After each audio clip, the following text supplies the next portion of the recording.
चील भैया मुझे छोड़ दो, मैं पेट से हूँ और मेरे कुछ ही समय में बच्चा आने वाला है।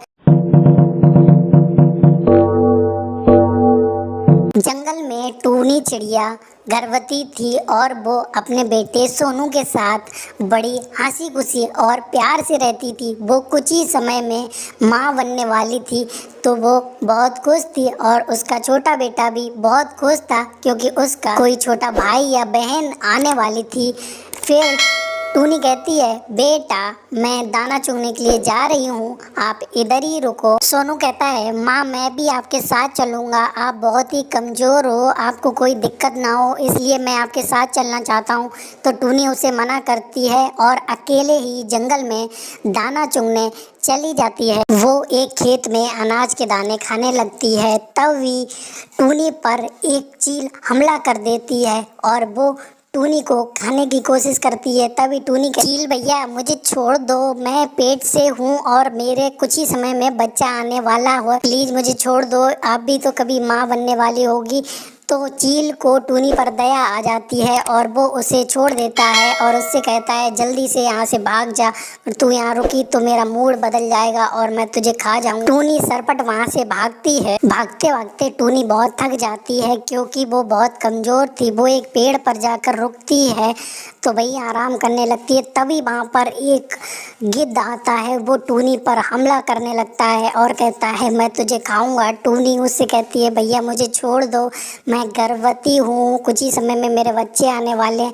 तो गिद्ध कहता है, तेरी कोई भी चालबाजी मेरे ऊपर नहीं चलेगी, मैं तो तुझे खाऊंगा। और ऐसा कहकर गिद्ध टूनी पर हमला करता है और उसे घायल कर देता है।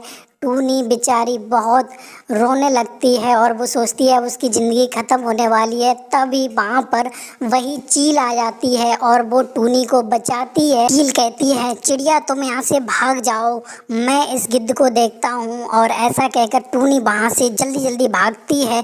उसका पंख घायल होता है फिर भी वो वहाँ से भाग जाती है और चील और गिद्ध में भयंकर लड़ाई होने लगती है।